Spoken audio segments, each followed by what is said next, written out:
Ahora sí.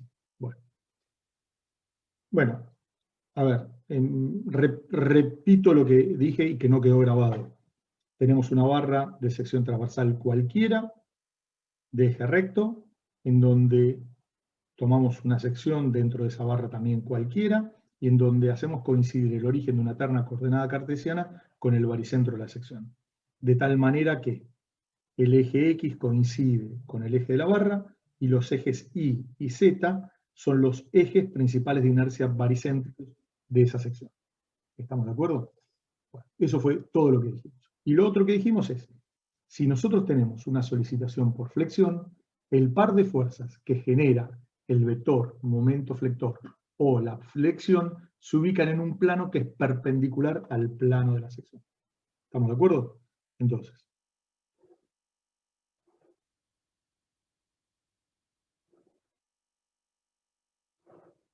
ahí está. Muy bien. Bueno, este es un plano que es perpendicular al plano de la sección.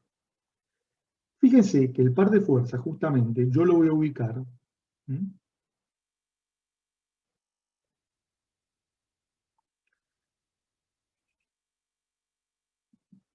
Ahí está, muy bien. Lo voy a ubicar, el par de fuerzas, en este plano perpendicular. La fuerza F, la fuerza menos F. De tal manera que fíjense que esto genera justamente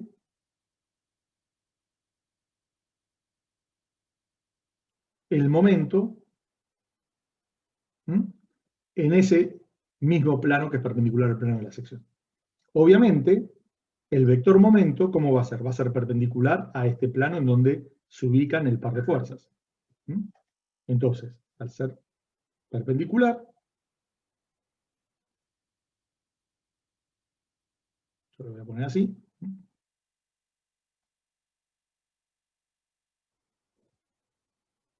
Este es el vector momento flector. Entonces así. Esto es por la perspectiva. Ahí tenemos 90 grados. ¿Bien? Bueno, muy bien. Entonces,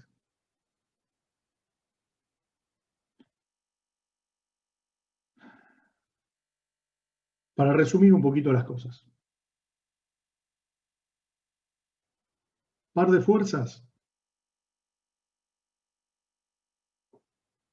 son F y menos F.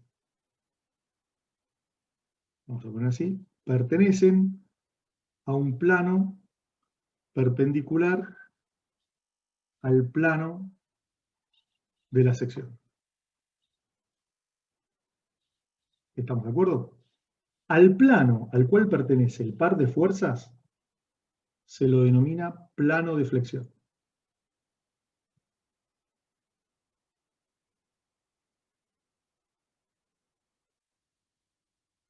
Es el plano perpendicular al plano de la sección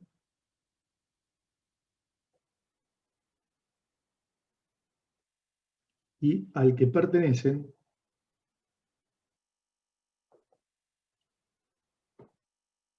el par de fuerzas. ¿Quedó claro? Lo vamos a denominar PF, plano de flexión. Entonces, PF es perpendicular plano de la sección. A la intersección de este, que es el plano de flexión,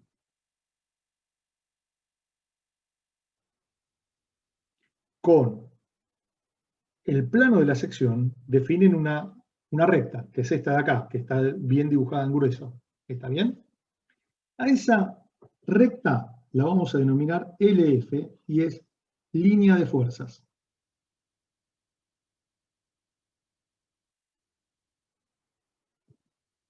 ¿Sí?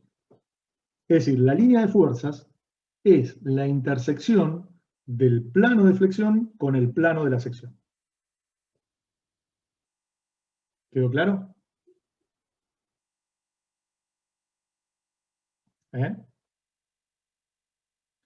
Ahora bien, el vector momento, fíjense, es perpendicular, M, es perpendicular al plano de flexión. Y como la línea de fuerzas pertenece al plano de flexión, el vector momento es perpendicular a cualquier cosa que pertenezca al plano de flexión. Por lo tanto, el vector momento también es perpendicular a la línea de fuerzas. ¿Quedó claro hasta acá? Perdón, ¿podría repetir LF, la intersección entre quiénes es? Sí. LF se la denomina línea de fuerzas. Es esta línea que marqué acá bien gruesa. Es la intersección entre el plano de flexión y el plano de la sección. A ver acá, vamos a ponerlo así. Línea de fuerzas es la entre el plano de flexión, intersección, plano, sección. ¿Sí? La línea de fuerzas es la recta de intersección entre los dos planos. ¿Quedó claro? Sí, sí, gracias. No, de nada. Bueno. ¿Se entendió todos los elementos que definimos acá? No, no son muchos. La terna, origen de la terna coincidente con G, el eje de la barra coincidente con el eje X, los ejes Y y Z coincidente con los ejes principales de inercia baricéntricos de la sección. Definimos un par de fuerzas en un plano perpendicular al plano de la sección, al que lo denominamos plano de flexión. La intersección del plano de flexión con el plano de la sección nos da lo que llamamos línea de fuerzas, que es esta línea de acá, y el vector momento, obvio, es perpendicular al plano de flexión y obviamente a la línea de fuerzas. ¿Sí? Bueno, muy bien. Estos son los elementos básicos que definen una solicitación por flexión simple. ¿Sí? Bueno, muy bien. ¿Alguna duda hasta acá?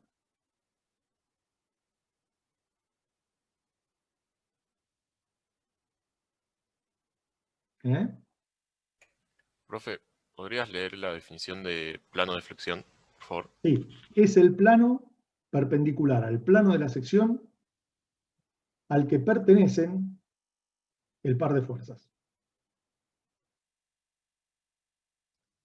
Es el plano perpendicular al plano de la sección al que pertenecen el par de fuerzas. O al que pertenece, mejor dicho, el par de fuerzas. Estoy poniendo un plural que no.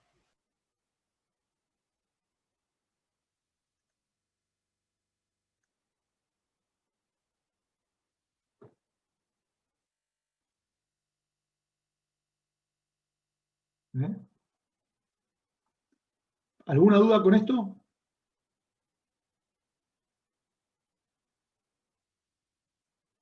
Chicos, No, creo que este no. punto, si quieren, denominemos definiciones. ¿Mm? Muy bien. Vamos con la hoja 2. Vamos ahora con la clasificación.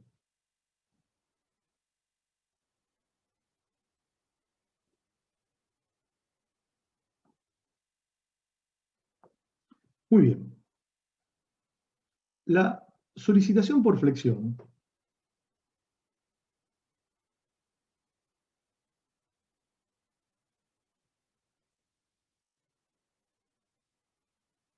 que vamos a denominarla SF, se clasifica en dos grandes grupos.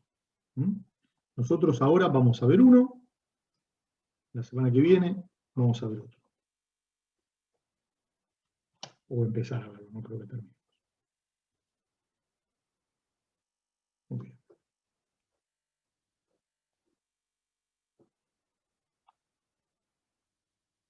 La solicitación por flexión se divide en dos grandes grupos. La primera es la que se denomina solicitación por flexión simple. Es la que estamos viendo ahora, que la denominamos FS. La segunda es solicitación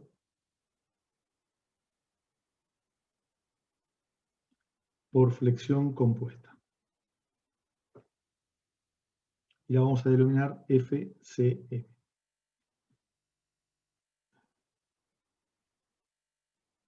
¿Cuál es la diferencia entre una y otra? La diferencia entre una y otra es la siguiente. Acá, en ambos, el momento flector es distinto de cero. Obviamente, si no, no tendríamos flexión. Pero, en la primera, en la solicitación por flexión simple, de ahí su nombre, el esfuerzo normal es cero. Mientras que en la solicitación por flexión compuesta, el esfuerzo normal es distinto de cero. O sea que con la solicitación por flexión compuesta, de ahí su nombre, empezamos a ver la combinación de solicitaciones. ¿Quedó claro? Esta es la gran clasificación, o la primera clasificación de la solicitación por flexión. ¿Qué vamos a ver ahora nosotros? La 1. La semana que viene, si hacemos a tiempo, si no la otra, veremos flexión compuesta. Vamos a ver ahora la propia clasificación de la flexión simple. Y van a ver que la compuesta es exactamente la misma. Con lo cual no vamos a tener mayor inconveniente. Muy bien.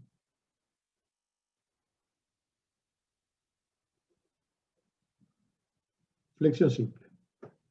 Bueno, la flexión simple, a su vez, se clasifica en dos grandes grupos. Aunque esto es más que nada una cuestión de exposición que otra cosa. Ahora se los voy a indicar. ¿Qué quiero decirles con esto? 1.1. Primero, es lo que denominamos flexión pura. En la flexión pura ocurre lo siguiente. Obviamente, el momento flector es distinto de cero, pero el esfuerzo de corte es cero. Es decir, solo tengo solicitación por flexión. Es un caso muy particular de flexión, con lo cual simplemente es para tener eso en claro. La segunda, ¿qué les parece que será? Y cuando el corte es distinto de cero. A esa se lo denomina flexión variable o flexión y corte.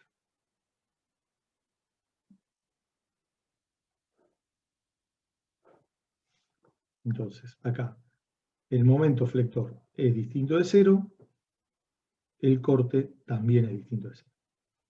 ¿Sí? Ahora, yo podría terminar la clasificación acá. Todo lo que viene a continuación es lo mismo para esto y para esto, y lo podría haber puesto adelante inclusive. Pero yo lo pongo atrás simplemente porque, como parto de clasificar a la flexión en función de las solicitaciones que actúan sobre una sección transversal, acá hago lo mismo. Pero es indistinto. Es más, estas definiciones, como metidas dentro de esta clasificación, alguien hasta podría decir, lo podés definir tranquilamente independientemente de la clasificación. Y bueno, yo uso esta porque me parece que queda todo junto, pero tampoco me parece mal, ni es que yo esté en desacuerdo con otra clasificación. Fíjense, ustedes tengan en cuenta que siempre una clasificación lo que trata es de agrupar características o aspectos comunes que tienen algunos entes. ¿Está bien? Bueno, entonces, la flexión pura la vamos a clasificar en estos dos grandes grupos. Vamos a tener la flexión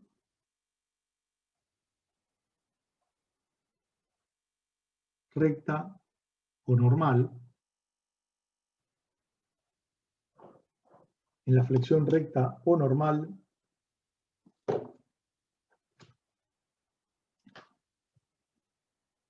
¿lo ven el verde ahí o no? ¿O no se ve nada? Si no cambio de color. Sí, se ve. ¿Ve? Bueno. En la flexión recto normal, la línea de fuerzas coincide con uno de los ejes principales de inercia. ¿Mm? Bien. Bueno, la otra es la que se denomina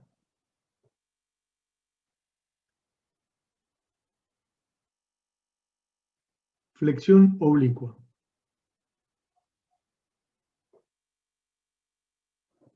En donde si acá coincidían, acá ¿qué va a pasar? Y no van a coincidir.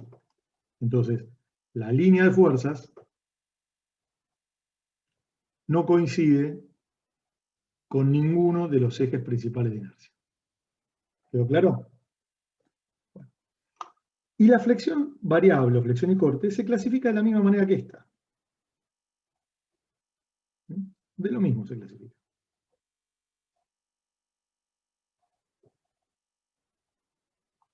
Entonces voy a tener acá 1, 2, A,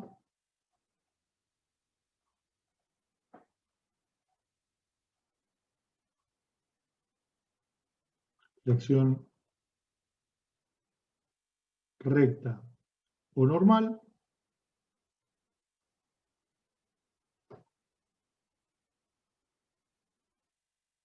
flexión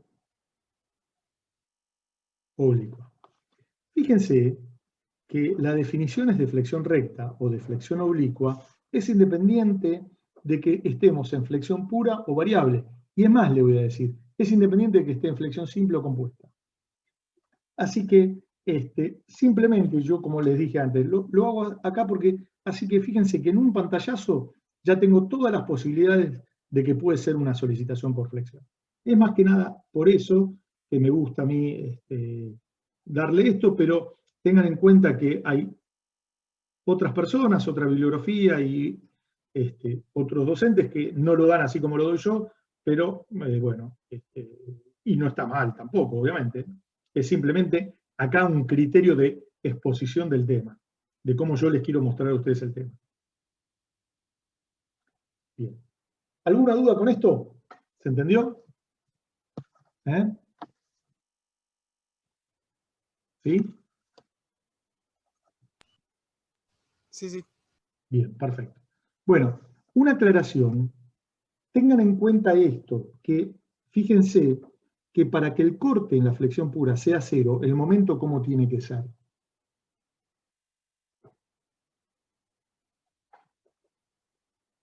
El momento ¿cómo tendrá que ser? ¿Cómo funciona? ¿Constante? Constante, exactamente. O sea que fíjense que la flexión pura es un caso muy particular. ¿Está bien? Es cuando el corte es nulo. ¿Por qué? Porque el momento es constante. Es decir, no existe variación de la función momento. Muy bien, muy bien. Bueno, a ver. Los otros puntos que vimos a continuación, que es básicamente 2, 3.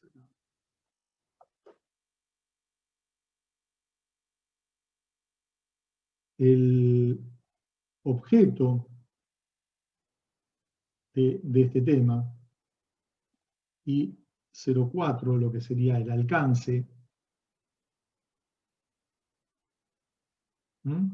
y lo que sería 0,5 también, las limitaciones al alcance,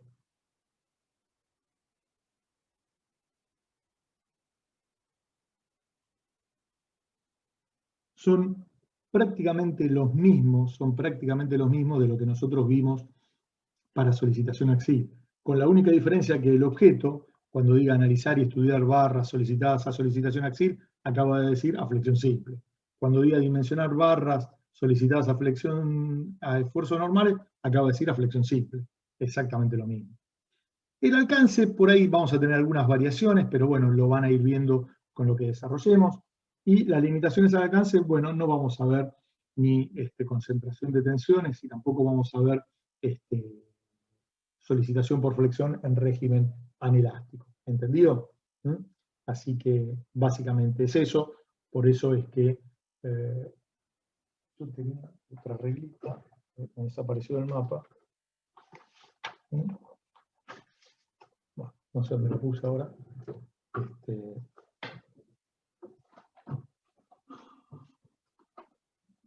Menos mal que la traje.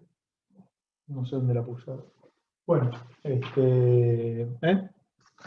así que acá está. Bueno. ¿Quedó claro? Así que bueno, vamos ahora sí a explicar qué es lo que pasa fenomenológicamente, es decir, físicamente, a barras que están solicitadas a, ¿cómo se llama? Flexión simple. ¿Está bien? Entonces, 0,5, ahora sí, explicación del fenómeno.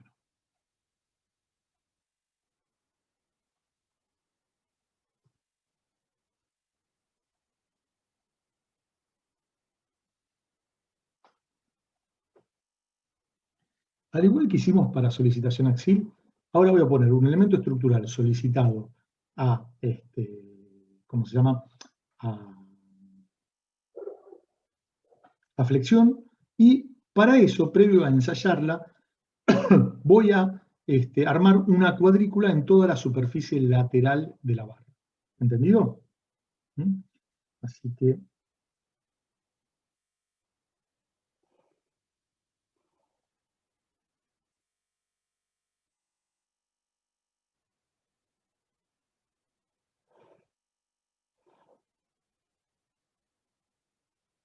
Entonces tengo una barrita. Por una cuestión ahora, fíjense que inicialmente puse una sección cualquiera, ahora por una cuestión de comodidad voy a poner una sección rectangular para lo que tengo que mostrarle, y van a ver que no pierdo ningún tipo de generalidad en lo que estoy haciendo. Así que,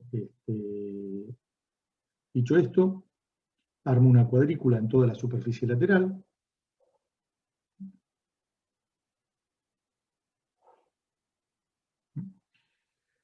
Muy bien. Así que tengan un poquitito de paciencia.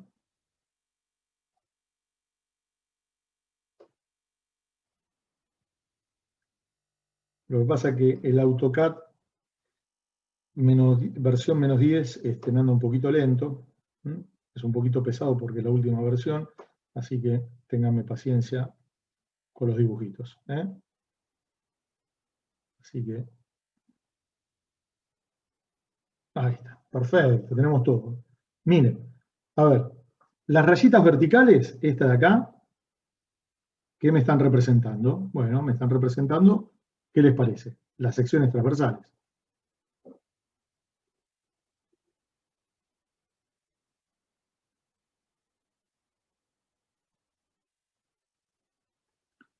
Las líneas longitudinales, ¿qué me van a estar representando? Las generatrices.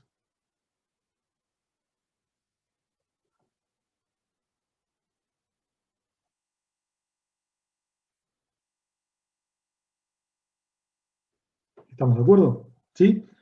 Entre dos cualquiera, lo que en definitiva estoy tomando es un diferencial de longitud.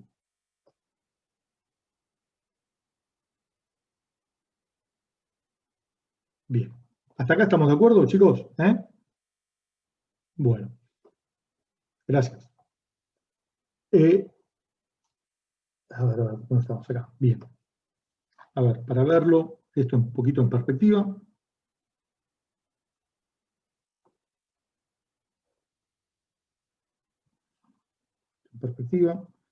Acá tenemos esto.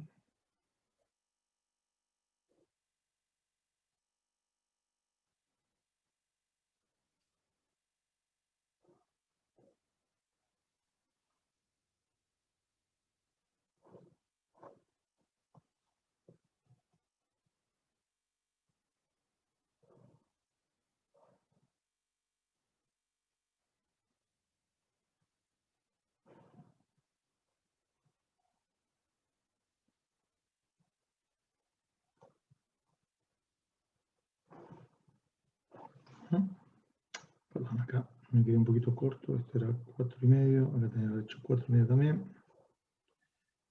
Ahí está. Ahí está. Muy bien.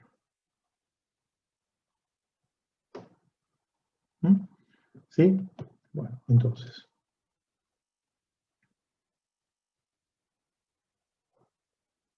acá de vuelta, les dibujo las generatrices.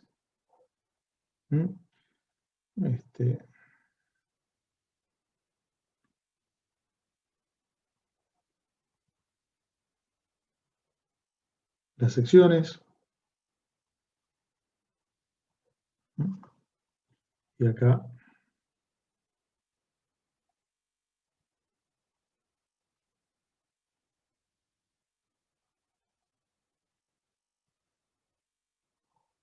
las generatrices en la cara superior.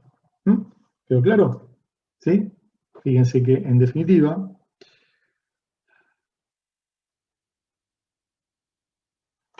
todas estas de acá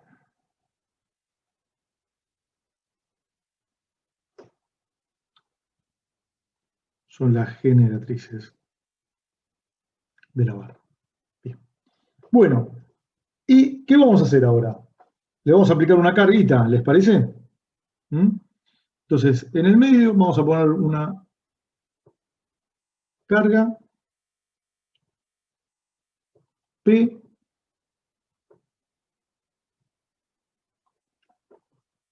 ¿y qué les parece cómo se va a deformar esto? A ver.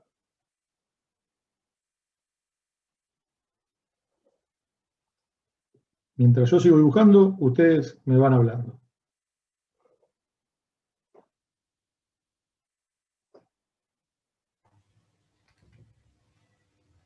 Y se va a hacer como una U. A ver, mirá, tengo esta barrita. Hacer así, bueno, ahí no lo ves, pero míralo así. Se va a hacer algo así, ¿no? Sí. Ahí se ve.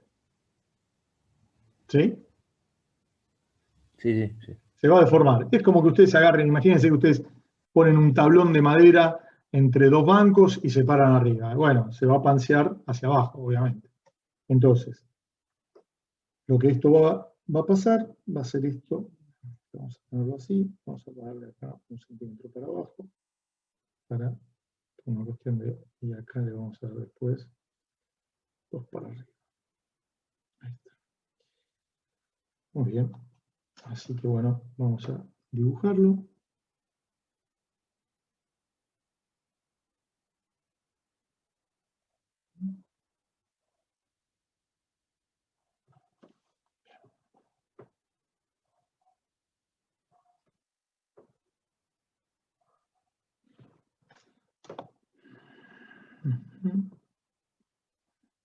Está. Ahí está. Muy bien. Y ahora.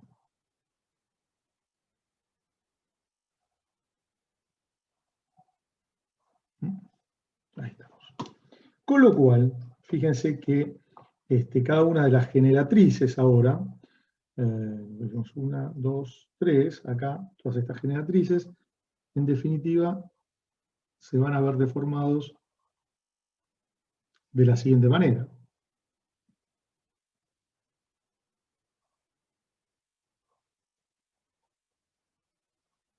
¿Y a las secciones qué les pasará? ¿Qué les parece que les va a pasar? Fíjense, si yo tomo acá una sección como esta,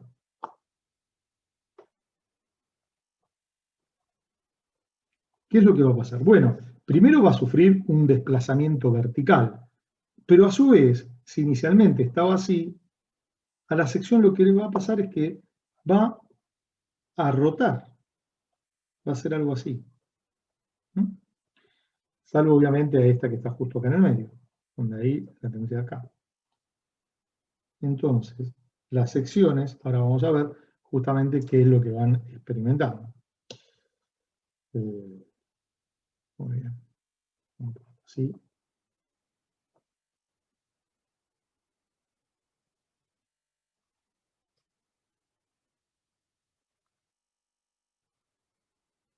Ahí está.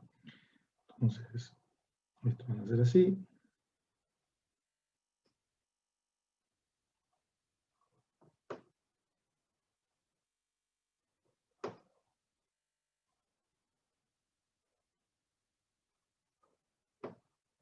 Ahí está.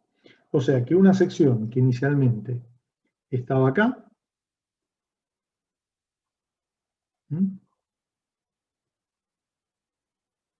¿Qué es lo que le pasa? Le pasa esto. Desciende, ¿sí? Y sufre una variación en el ángulo. Es decir, experimenta un desplazamiento vertical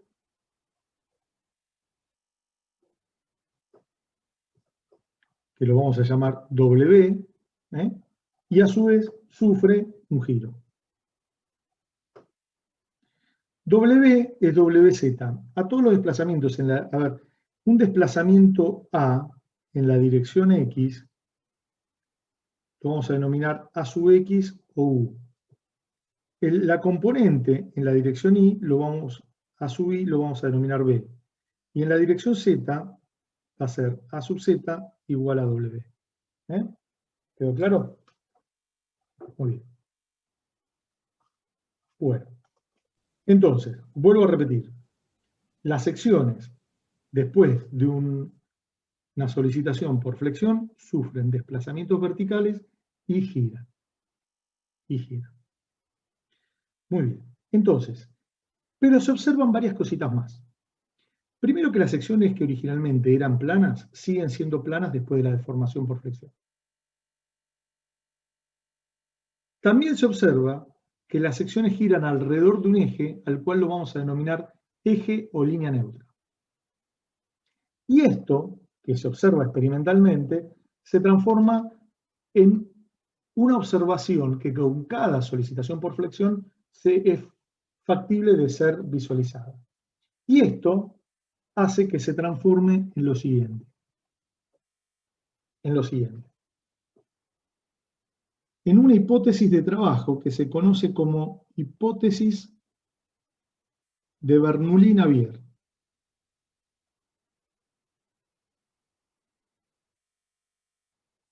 Esta hipótesis de Bernoulli-Navier nos dice que las secciones que originalmente eran planas antes de la deformación por flexión seguirán siendo planas después de la deformación por flexión. Seguirán siendo planas después de la deformación por flexión y experimentarán rotaciones con respecto a un eje que pertenece al plano de la sección y que lo vamos a denominar eje o línea neutra. ¿Me expliqué?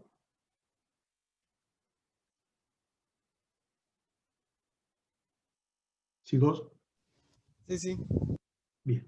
Fíjense que tanto para axil como para flexión, las secciones se mantienen planas. La sección se mantiene plana. Acá sí, esto quiero resaltarlo porque les va a venir bien. Eje neutro, lo vamos a distinguir EN, o también se lo conoce como línea neutra.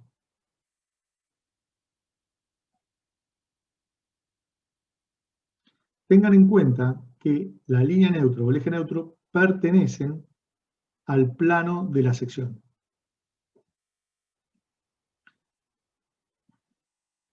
En un ratito vamos a ver que para flexión simple la línea o el eje neutro es baricéntrica, mientras que para flexión compuesta no lo es. ¿Sí? ¿Estamos de acuerdo, chicos?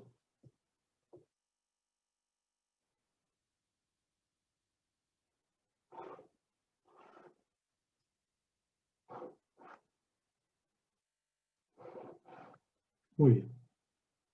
Vamos a ver ahora, a ver qué fue esto, 5, 6, ¿viene?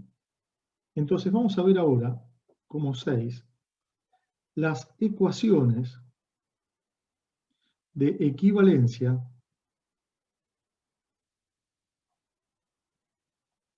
para flexión pura recta. Así que vamos a ver las ecuaciones de equivalencia para flexión pura recta. Primero vamos a empezar con la flexión. Si yo vuelvo unas hojitas para atrás, estoy buscando esto, primero vamos a ver esto de acá,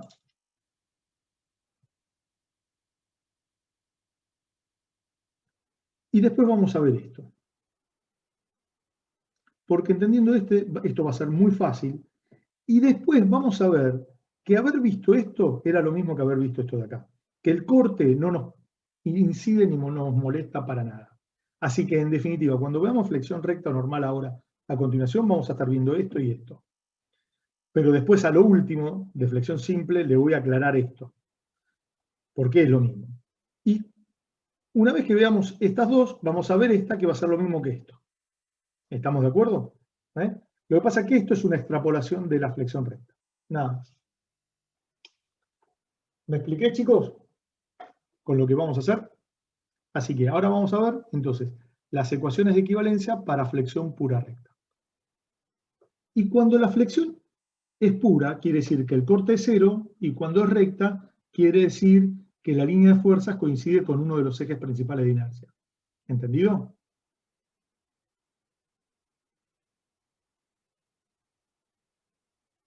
Chicos. Perdón, ¿lo podrías repetir? Sí, sí, obvio, porque recién lo acabamos de ver. Cuando la flexión es pura, significa que el corte es cero. Y cuando es recta, significa que la línea de fuerzas coincide con uno de los ejes principales de inercia. ¿Sí?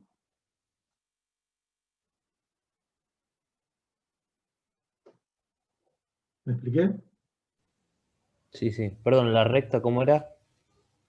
Recta es que la línea de fuerzas coincide con uno de los ejes principales de inercia. Baricéntrico.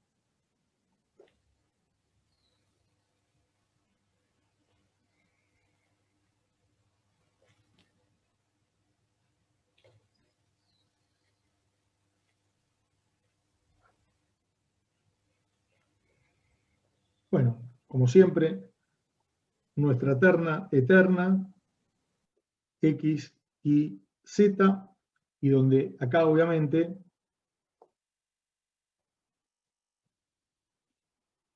el origen coincide con el baricentro de la sección. Voy a suponer ahora que la línea de fuerzas, coincide con el eje Z, sin perder generalidad. Y recuerden que el eje Z es un eje principal de inercia baricéntrico. ¿Quedó claro? Por lo tanto, esto va a ser la línea de fuerzas. El plano de flexión es este de acá.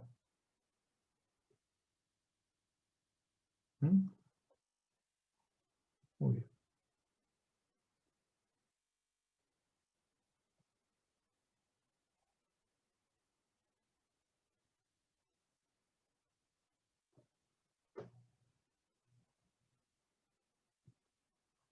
Acá tengo menos F y acá tengo F.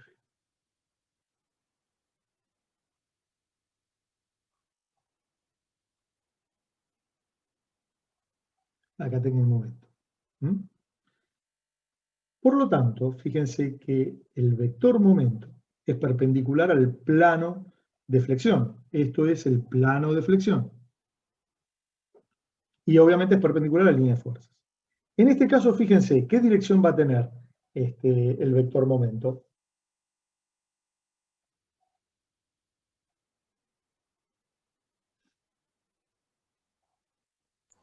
En dirección Y. En dirección Y. ¿Y en qué sentido? ¿Positivo o negativo? Positivo. Positivo, muy bien.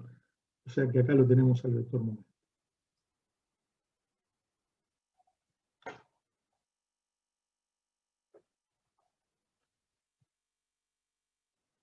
Recuerden, el vector momento es perpendicular a la línea de fuerzas y es perpendicular, obviamente, al plano de flexión. ¿Sí? Muy bien.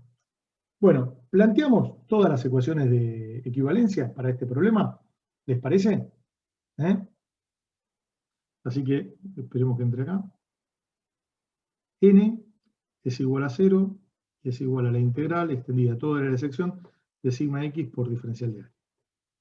La segunda es que el corte en Y es igual a 0 y es igual a la integral extendida a toda el área de sección de tau xy por diferencial de A. La tercera es que el corte en Z es igual a 0 igual a la integral extendida a todo del área de sección de tau xz por diferencial de área.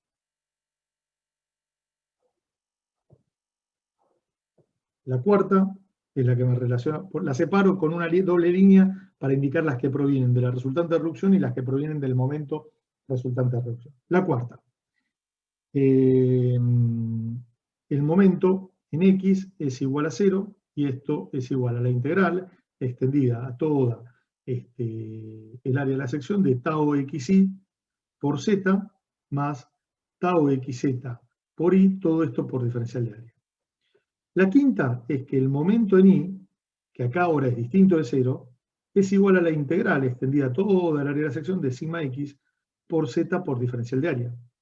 Y la sexta es que el momento en z es igual a 0, igual a menos la integral extendida a toda el área de la sección de sigma x por i por diferencial de área. ¿Entendido? Así que estas son las 6 ecuaciones de equivalencia para un problema de flexión pura recta. En la ecuación 4, el primer tau tiene un menos. Tiene un menos, sí, sí. Ah, bárbaro, gracias. Sí, sí, sí, tiene un menos.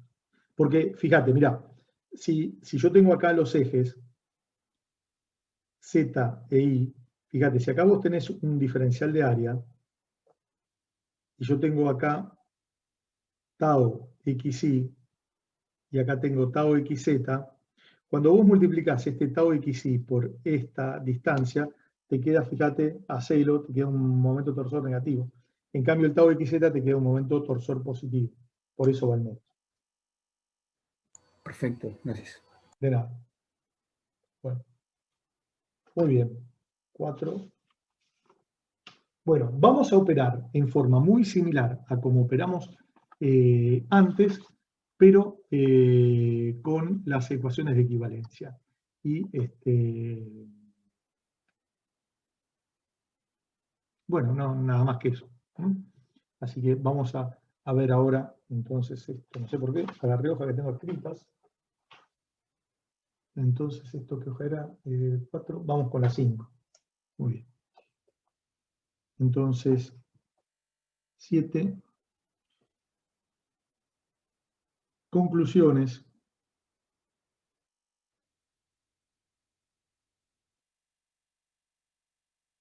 Y aplicación de las ecuaciones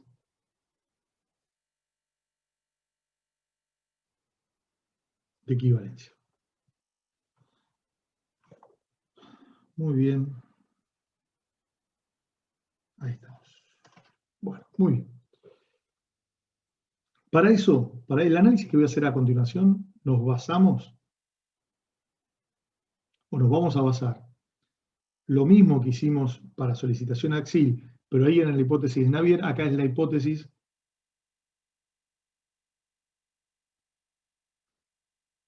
de Bernoulli-Navier. ¿Estamos de acuerdo? Y de vuelta nos pasa lo mismo que nos pasaba antes. Las secciones se mantienen planas.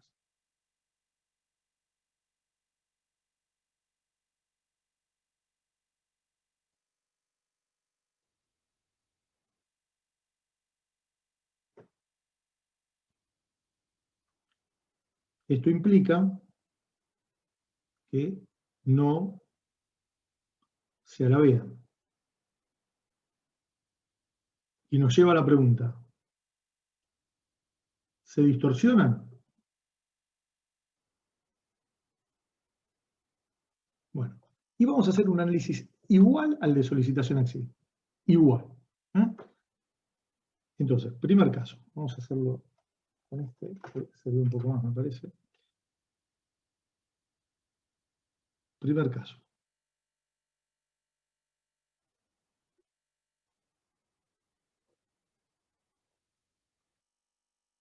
Gamma es igual a 0. Aplico Hooke, o ley de Hooke.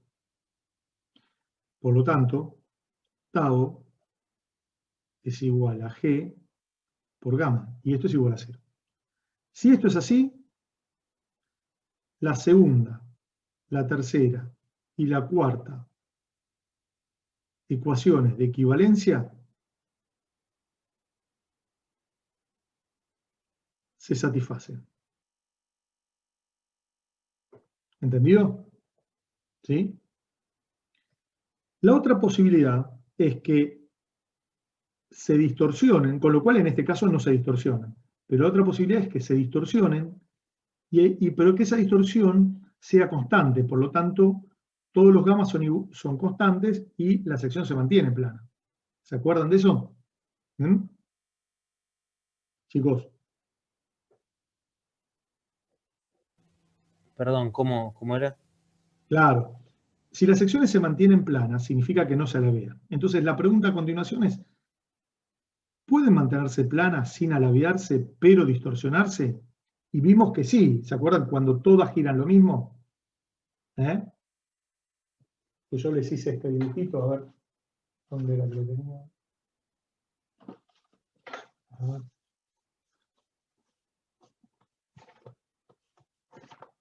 ¿Lo hice yo? Sí, lo hice. Estoy equivocado. Sí, lo hice. ¿Dónde fue a parar? Ajá. Bueno, no sé dónde lo puse ahora.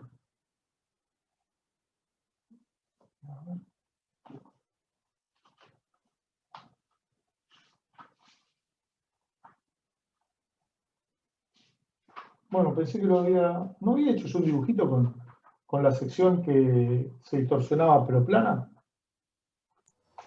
Bueno, Sí, lo hiciste. y no sé dónde fue. ¿Dónde lo puse? Pensé que lo tenía acá.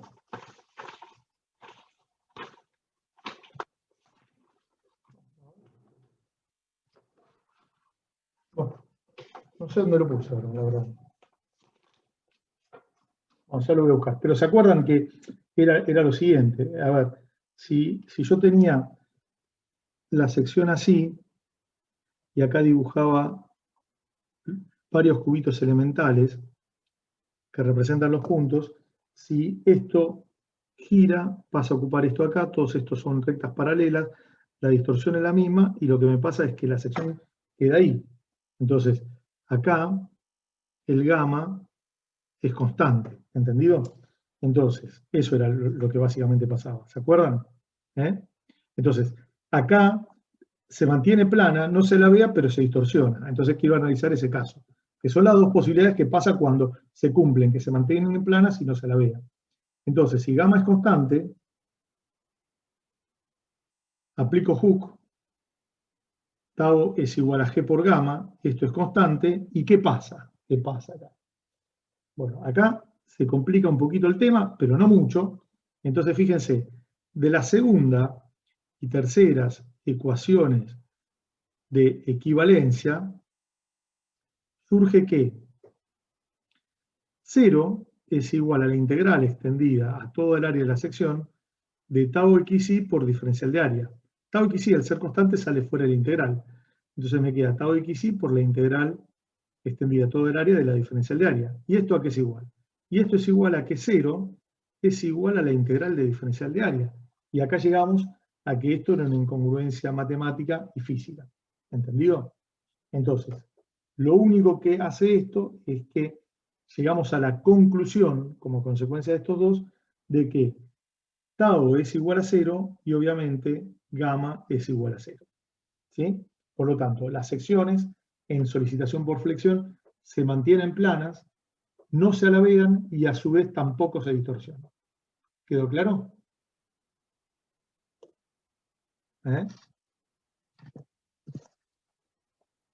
¿Sí? La conclusión es esa. A ver, lo voy a escribir acá.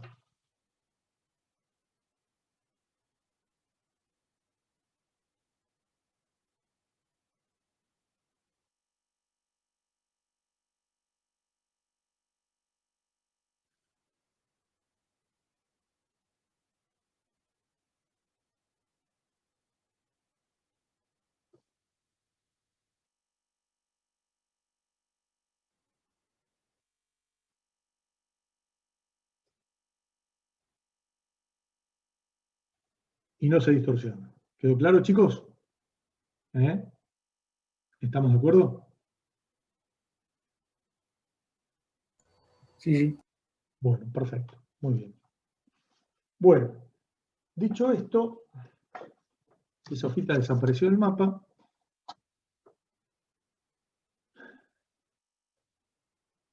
vamos a hacer un dibujito y hacer unas demostraciones, y con esto terminamos la clase de hoy, que nos va a permitir justamente encontrar la relación entre el esfuerzo interno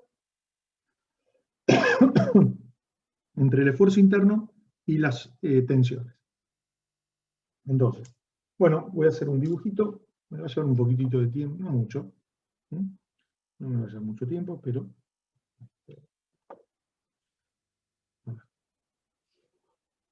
necesito terminarlo antes de que se vayan, porque si no, para mañana estamos un poco rengos y con la teoría.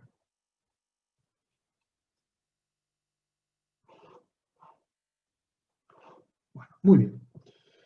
Fíjense, voy a considerar acá dos secciones,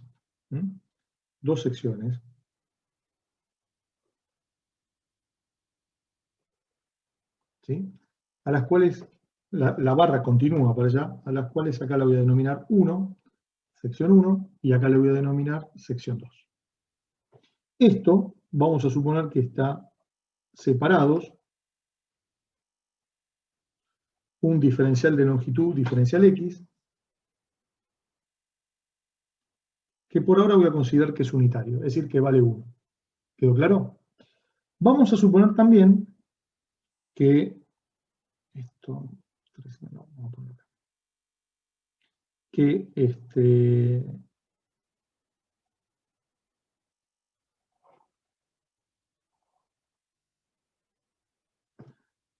el eje neutro, este es el eje X, ¿sí? Espera, no quiero, dejémoslo ahí. Este por ahora es el eje X, y que el eje neutro gira alrededor, es perpendicular al plano del dibujo y está contenido en el plano de la sección 2 y pasa por ahí. Con lo cual, si esto es así, nosotros vamos a tener que este es el plano deformado. ¿Entendido? Es decir, la sección 2 pasa a ser ahora la sección 2', 2'. ¿Quedó claro? ¿Sí? Esto siempre y cuando esté actuando acá un momento en este sentido. Fíjense que este momento tiende a girar en el sentido, a la propia sección. Y a este giro lo voy a llamar θ. ¿Sí? ¿Estamos de acuerdo hasta acá? Chicos. Sí, sí. Bueno, voy a considerar dos fibras ahora. Dos fibras. Una que se ubica a una distancia unitaria y otra que se ubica a una distancia cualquiera. Entonces acá tengo esta que se ubica a una distancia z igual 1 y esta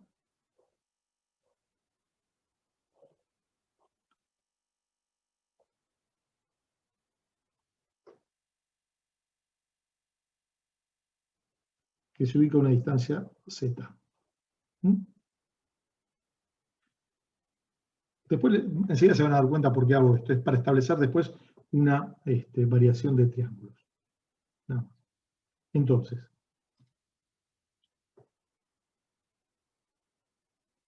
muy bien. Fíjense, acá la fibra que se ubica a una ubicación z del eje neutro va a experimentar un desplazamiento que voy a denominar delta diferencial de x y que va a coincidir numéricamente con el epsilon x. ¿Por qué? Porque fíjense que si ustedes hacen delta diferencial de x, que es la variación de longitud, dividido la distancia inicial, pero la distancia inicial es 1.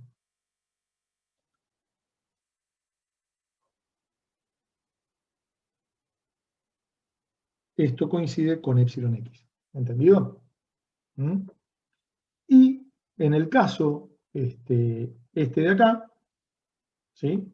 En el caso de la fibra que se ubica a una distancia unitaria, bueno, a esa de ahí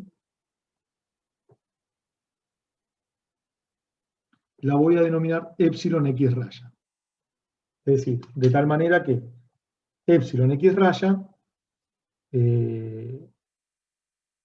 es la deformación y a su vez el desplazamiento de la fibra que se ubica a una distancia unitaria del eje neutro. ¿Estamos de acuerdo? Chicos. Sí. Bueno, fíjense que por una cuestión de relación de triángulos yo voy a tener lo siguiente, voy a tener que epsilon x raya es a 1 como epsilon x, que se ubica a una distancia z, es igual a z. Por lo tanto, se tiene que epsilon x es igual a epsilon x raya por z. O sea que, ¿cómo es la ley de variación de las deformaciones específicas?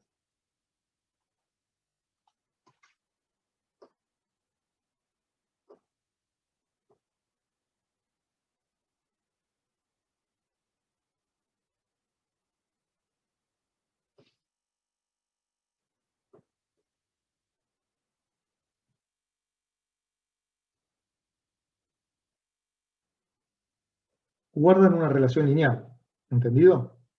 Está dado acá. Si yo conozco esto, que es la pendiente de esa relación, fíjense que todo va multiplicado por z. ¿Entendido esto, chicos? ¿Sí?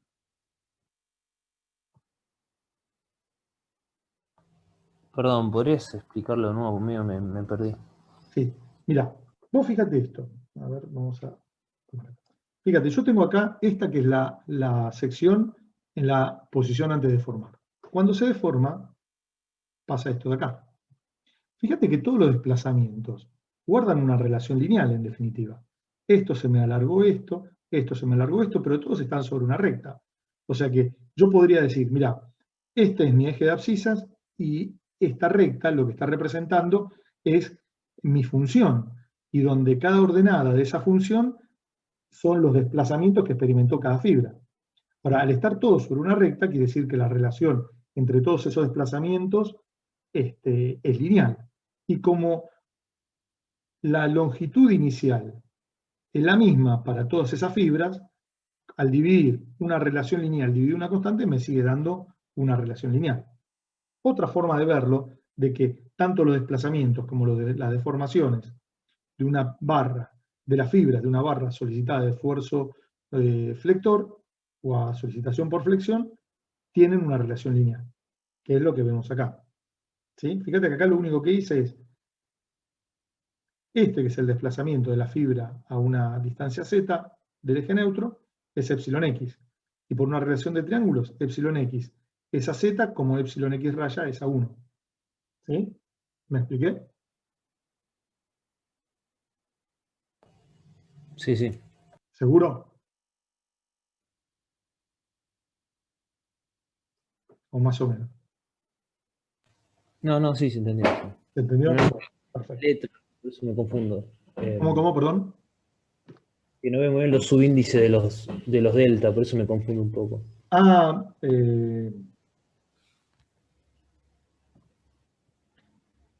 Acá dice delta diferencial de x dividido diferencial de x. Acá es lo mismo porque estoy trabajando con este delta, lo divido por 1 porque diferencial de x es igual a 1. Por lo tanto, delta diferencial de x dividido 1 es delta diferencial de x, y esto es igual a x raya. Es eso nada más. ¿Sí? Y abajo, perdón, dice epsilon x raya sobre 1 igual a... Dice, epsilon x raya sobre 1 es igual a epsilon x a la distancia z sobre z. Ah, El epsilon x general. ¿Sí? Que acá se lo saqué, es esto, que es una z. Y acá puse las deformaciones, guardan una relación lineal. ¿Sí? Bueno. Sí, hay veces que se ve mejor, no sé por qué, si es o la camarita mía o la... Bueno, muy bien. Entonces vamos a suponer ahora que yo tengo acá una sección cualquiera. Que además va a ser una sección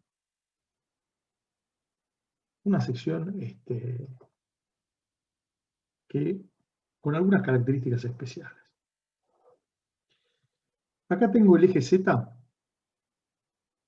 que coincide con la línea de fuerzas. ¿Por qué coincide con la línea de fuerzas? Porque dijimos que estamos trabajando con una flexión recta. Acá, esto es el eje X. Acá, como estoy dibujando la sección transversal, ojo que esta es la sección transversal. Esto es el eje Y. Y voy a suponer que el eje Y coincide con el eje neutro. Ahora, estoy tomando algo muy particular. Miren. Acá, este es el origen de la Tierra. Pero el baricentro de la sección lo ubico acá. Estoy tomando un problema haciendo un planteamiento totalmente genérico. Y vamos a suponer que el ángulo que forman entre la línea de fuerzas y el eje neutro es este de acá y vale beta. ¿Sí? Bien. Si yo ahora acá tengo un diferencial de área, este diferencial de área vamos a suponer que tenga las siguientes coordenadas. La distancia al eje Y la denomino Z y la distancia al eje Z lo denomino Y, y esto es un diferencial de área. ¿Sí? Bueno. El vector momento es este de acá.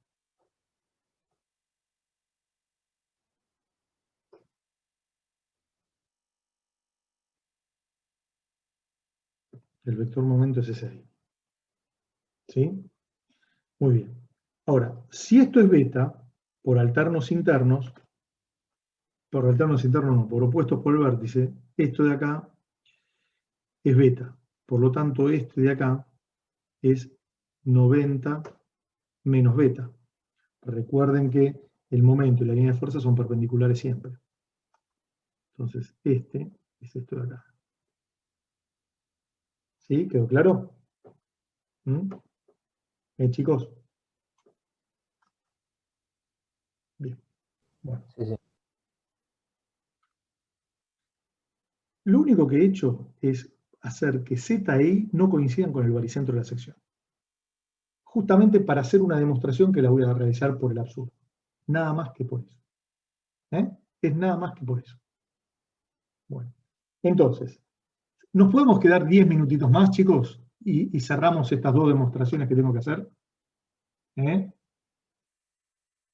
Así mañana y pasado estamos con las demostraciones ya conocidas, o los mato de angustia.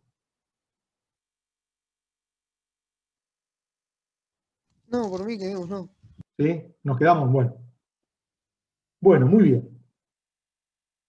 A ver, de esta relación ahora introduzco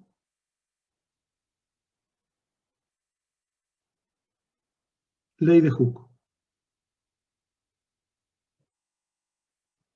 ¿Y cómo introduzco? Si yo multiplico miembro a miembro por E, voy a tener esto. E por epsilon x es igual a E por epsilon x raya por z. ¿Esto qué va a ser? Va a ser una tensión sigma x a un nivel z cualquiera. ¿Y esto qué va a ser? Va a ser sigma x a la distancia unitaria. Por eso es sigma x raya. Por lo tanto, se observa que sigma x es igual a sigma x raya por z. ¿Y esto qué es lo que me está diciendo? Me está diciendo que las tensiones también guardan una relación lineal.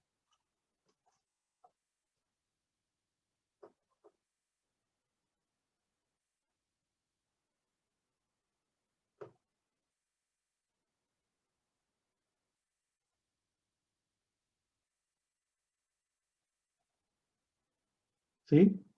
¿Estamos de acuerdo? Bien. Bueno, dicho todo esto, vamos ahora a las ecuaciones de equivalencia que nos faltaba trabajar para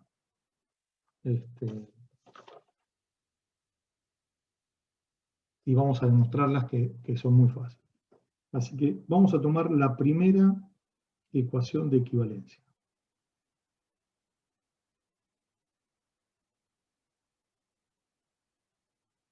Entonces, en la primera ecuación de equivalencia yo tengo que el esfuerzo normal es igual a 0 y es igual a la integral de sigma x por diferencial de área. ¿Sí? Bueno. Y tenemos en cuenta esto que acabamos de mostrar, que sigma x es igual a sigma x raya por z. Si yo esto ahora lo reemplazo por esto, tengo que 0 es igual a la integral de sigma x raya por z por diferencial de área. Sigma x raya es la tensión a una distancia unitaria y es una constante para esa sección. Por lo tanto, sale fuera de la integral.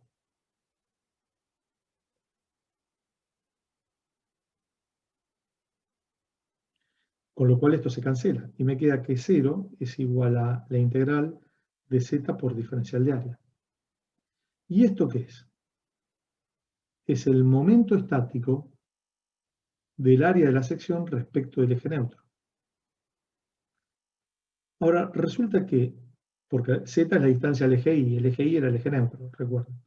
Ahora, si el momento estático del área de una sección respecto de un eje es 0, ¿eso cuándo ocurre?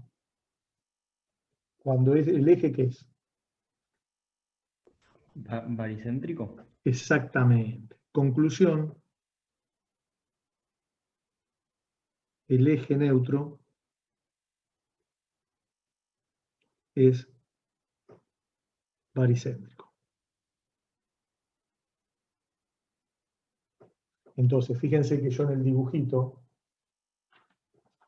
al eje neutro no lo había hecho baricéntrico y ahora lo tengo que rectificar. Es decir, por el absurdo, llego a que el eje neutro es baricéntrico.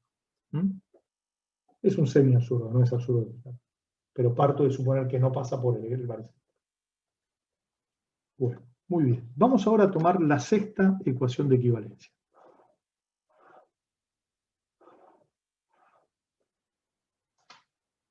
La sexta ecuación de equivalencia.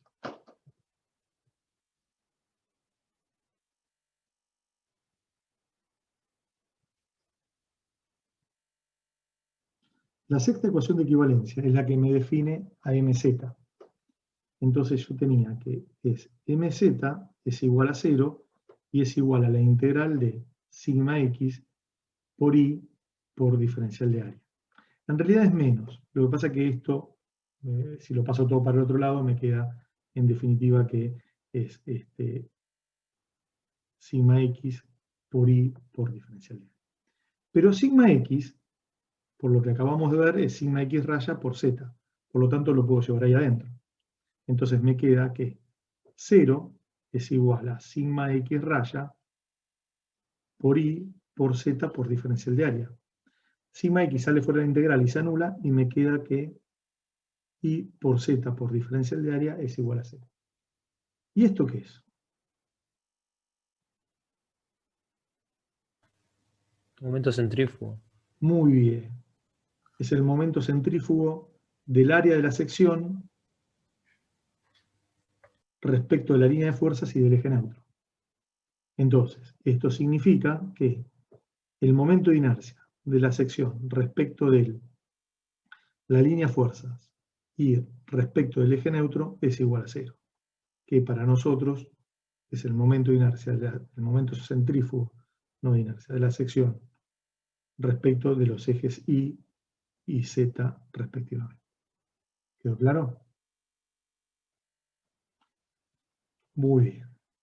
Entonces, fíjense lo siguiente. En esto que ahora, que esta sí es la parte más importante. De acá surge que línea de fuerzas y eje neutro son conjugados de inercia.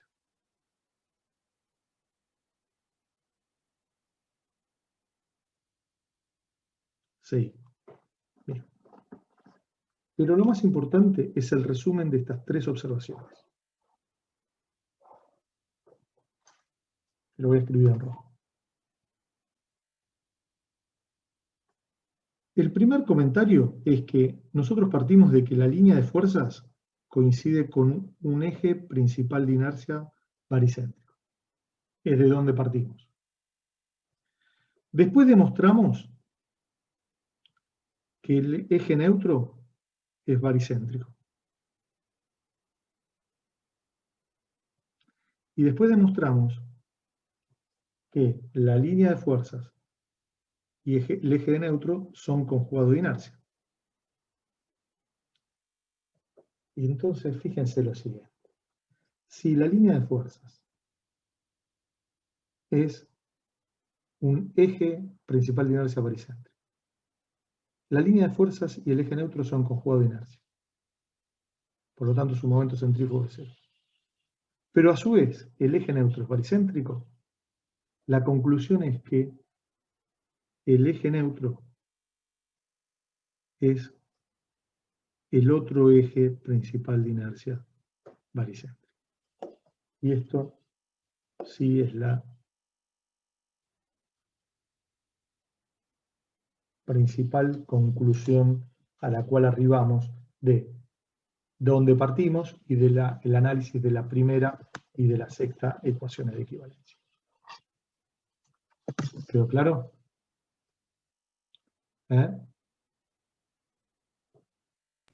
Sí, sí. Bien. Y me queda la última demostración, que son 2 minutos y la cerramos. Y no sé por qué tengo hojas escritas en el medio. Entonces, fíjense, yo ya había trabajado con la segunda, tercera y cuarta. Segunda, tercera y cuarta. Recién trabajé con la primera y la sexta, me queda la quinta. Así que eso es lo que voy a hacer ahora. 7, 8.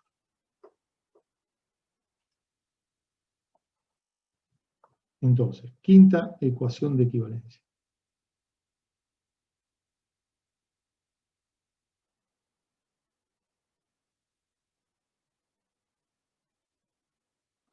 Fíjense, necesito, no, esta no, la hoja anterior. Fíjense acá. Acá yo tengo que el momento en I es igual al momento sobre la proyección de esto de acá, ¿no? O sea, es igual al momento por el coseno de 90 menos beta. Como 90 menos beta y beta son complementarios, el coseno de dos ángulos, el coseno de un ángulo es igual al seno de su complementario. Entonces esto va a ser igual a m por el seno de beta. Y esto va a ser igual a la integral extendida a todo el área de sección de sigma x por z por diferencial de área. ¿Está bien? Bien. Y yo acá reemplazo a sigma x por sigma x raya por z. Por lo tanto me queda sigma x raya por z al cuadrado por diferencial de área. Muy bien. De acá surge entonces que m por seno de beta es igual a la integral extendida a toda el área de sección de sigma x raya por z al cuadrado por diferencial de área. Sigma x raya sale fuera de la integral. Sigma x raya es igual a la integral extendida a toda el área de sección de z al cuadrado por diferencial de área. Bien. Beta por C es igual a 90 grados porque la línea de fuerzas y el eje neutro son ejes principales de inercia baricéntricos. Por lo tanto, seno de beta es igual a 1. ¿Y esto de acá qué es?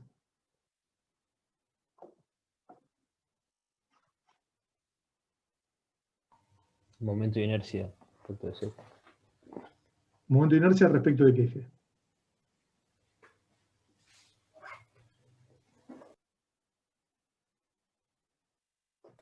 Y Respecto del eje Y. El momento de inercia del área de sección respecto del eje Y. Y el eje Y era el eje neutro. O sea que es el momento de inercia del área de sección respecto del eje neutro. Lo reemplazo ahí. Entonces me queda, fíjense que M es igual a sigma x raya por el momento de inercia de la sección respecto del eje neutro.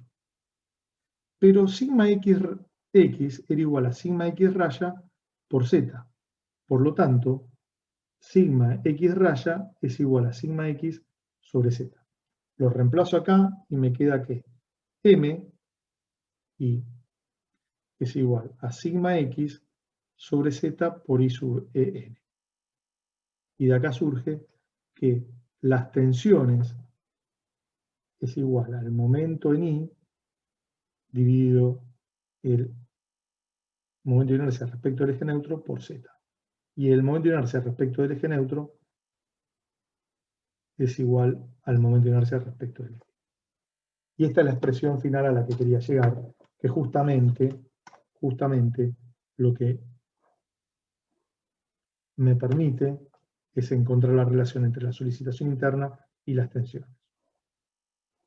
Tengan en cuenta que la solicitación por flexión no genera tensiones tangenciales, pero sí genera tensiones normales, y que la relación entre uno y esto es función de esto.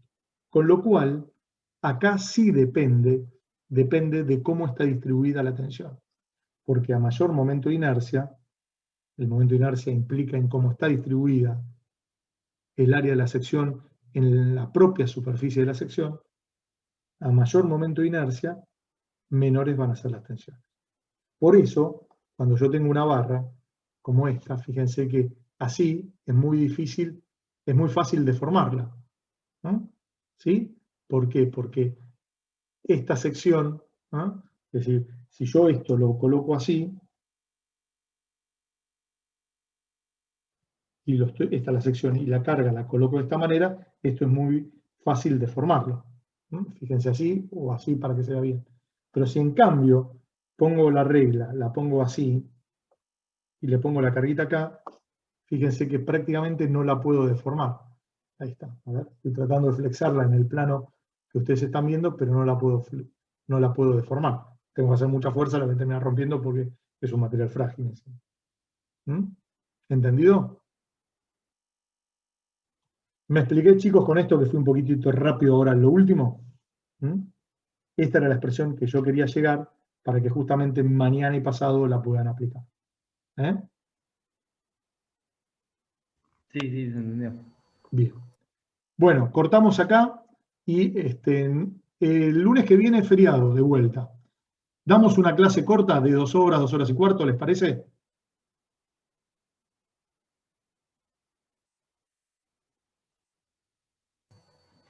De silencio. Sí, por mí Parece que no hay también. muchas ganas. ¿Eh? Sí, ya sé. Parece que no hay muchas ganas. Sí, ya lo sé, pero es que si no, nos atrasamos mucho, ese es el problema. Y total, el recuperatorio no lo tienen ustedes la semana que viene, ¿no? No, me parece que es la última. La última, bueno. Hagamos lo siguiente. Hagamos una clase de 2 horas, chicos, ¿eh? Para 9:30, 11:30, 12 menos 20 a más tardar, y la hacemos corrida. ¿Les parece? Porque si no nos atrasamos mucho, se lo digo honestamente. Dale, dale. Dale, sí, está bien. Bueno, nos queda un poco de esto, de flexión recta, y después ver flexión pura, flexión oblicua, perdón, la semana que viene, y empezar con flexión compuesta. Bueno, chicos, nos estamos viendo, les deseo buena semana. Dale, gracias, hasta luego. Dale, gracias, buena Hasta semana. luego. Chao, gracias. Chao, chicos, suerte.